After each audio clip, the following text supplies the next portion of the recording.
र सम्माननीय सभामुखज्यू र मार्फत अर्थमन्त्रीज्यूलाई अहिले पनि यस्तो किसिमको गन्ध नआओस्। यदि स्पष्ट जवाब आउँदैन भने राष्ट्रिय प्रजातन्त्र पार्टी सडक र सदन दुईटै ठाउँबाट भ्रष्टाचारका विरुद्धमा हामी आन्दोलन गर्छौँ। अदालतबाट उचित आदेश प्राप्त भयो तर पनि भर्ना प्रक्रिया सच्याइएको छैन।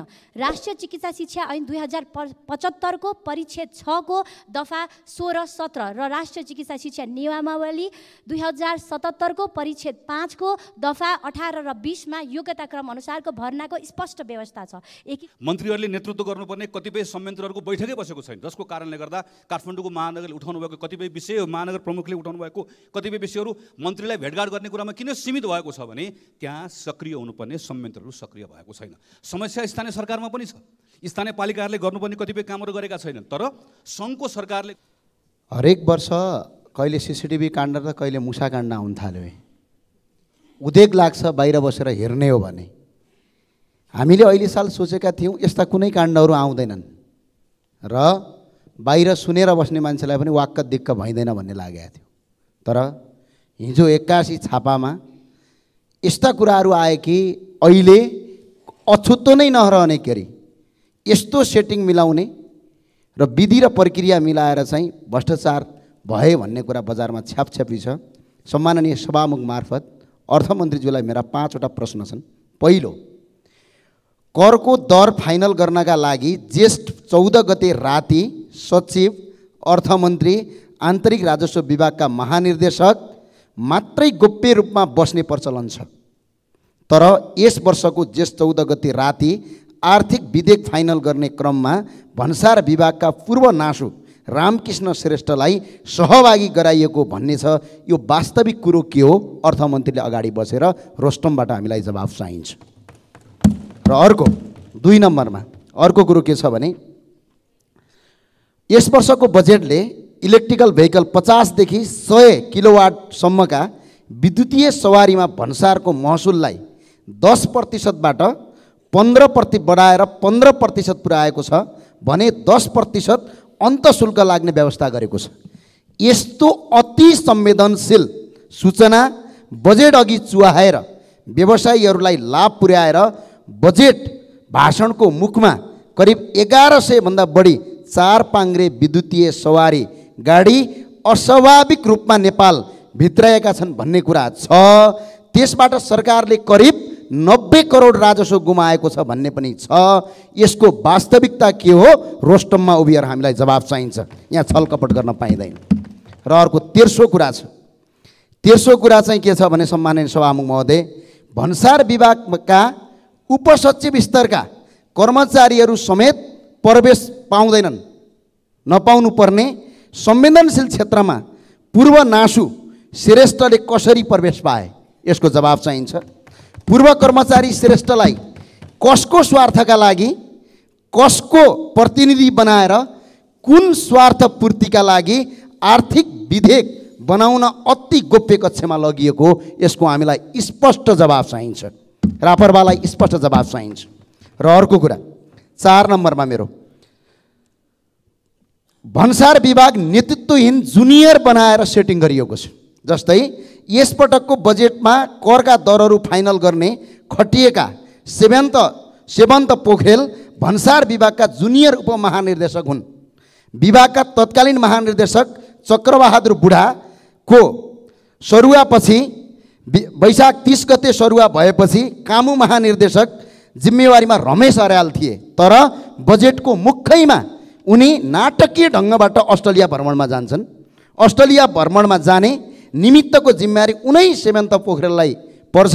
उनै सेवन्त पोखरेलले भन्सार विभागका पूर्व कर्मचारी श्रेष्ठलाई तपाईँको करारमा कर्मचारीका रूपमा नियुक्ति गरिन्छ भन्ने कुरा बजारमा छ्यापछ्यापी छ।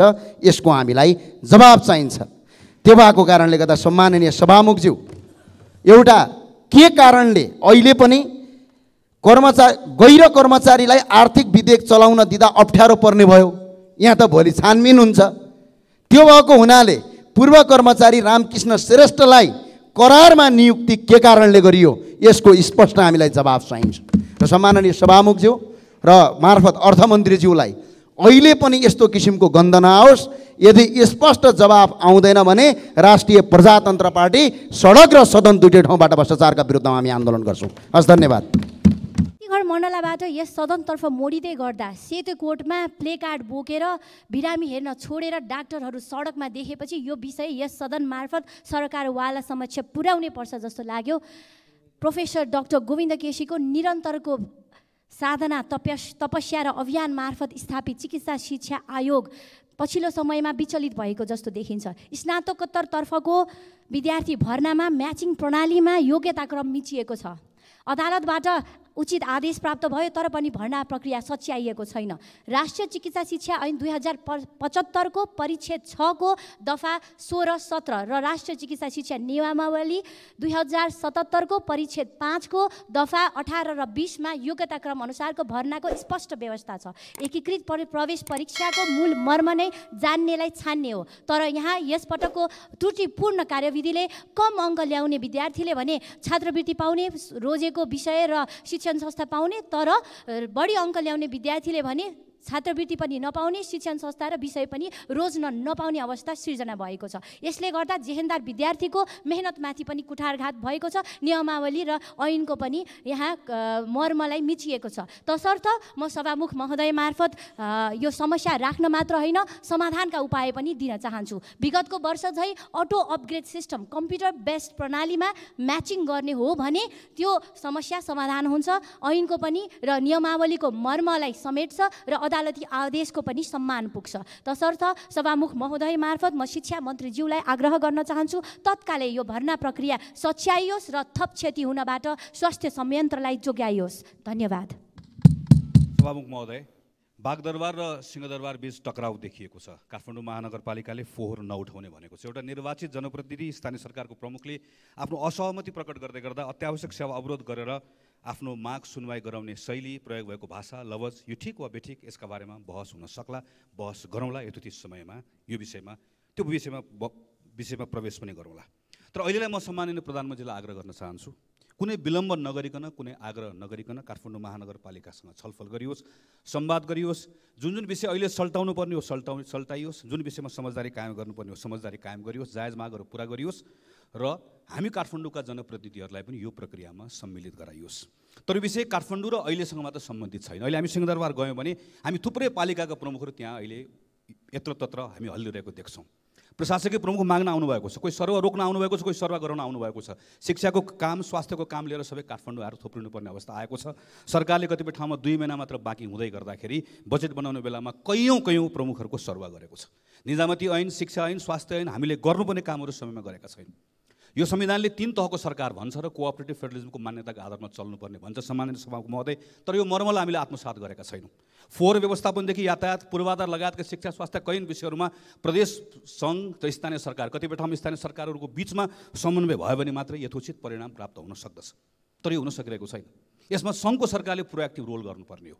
तर सङ्घको सरकारले प्रोएक्टिभ रोल गरेको छ कि छैन भन्ने कुरालाई प्रमाण यतिले पुग्छ कि 3 तहको सरकारको बिचमा अन्तर सम्बन्ध कायम गर्नको लागि संविधान र कानुनले भन्छ अन्तर प्रदेश परिषद, राष्ट्रिय समन्वय परिषद, विषयगत समिति लगायतका यी सबै समितिहरू, संयन्त्रहरू सक्रिय रहनुपर्छ।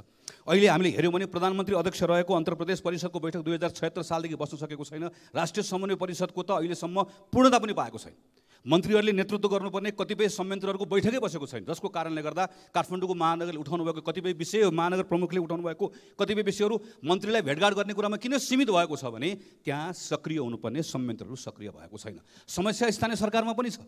स्थानीय पालिकाहरूले गर्नुपर्ने कतिपय कामहरू गरेका छैनन्। तर सङ्घको सरकारले गर्नुपर्ने यी कामहरू, बनाउनुपर्ने कानुनहरू बनाइदियो, दिनुपर्ने स्रोतहरू दियो, गर्नुपर्ने निर्णयहरू सही समयमा गर्यो भने त्यो बेलामा स्थानीय सरकार र प्रदेश सरकारलाई पनि तिमीले आफूले प्राप्त गरेको अधिकार अनुसार तिमीले गर्नुपर्ने कामहरू सही समयमा सही काम गर्यो कि गरेनौ, तिम्रो नियत ठिक छ कि छैन भनेर प्रश्न गर्न पाइन्थ्यो। तर जबसम्म सङ्घको सरकार यो काम गर्दैन त्यो बेलामा स्थानीय सरकारले प्रश्न गर्ने हामीसँग नैतिक अधिकार रहँदैन। त्यसैले सम्माननीय सभामुख महोदय मार्फत म आग्रह गर्न चाहन्छु, काठमाडौँ महानगरपालिकासँग देखिएको टकरावलाई सम्बोधन गर्नका निम्ति आजै सम्माननीय प्रधानमन्त्रीजीले पहल कदमी लिएर काठमाडौँ महानगरपालिका संवाद गरियोस्, यो विषय टुङ्ग्याइयोस्। तर सँगसँगै यो विषय एकपल्ट टुङ्गियो भनेर यसलाई खाली नराखियोस्, यतिकै नछोडियोस्। यो सँगसँगै खास गरिकन सङ्घको सरकारले गर्नुपर्ने, बनाउनुपर्ने कानुन संशोधन ल्याइयोस्। हामी काम गर्न तयार छौँ।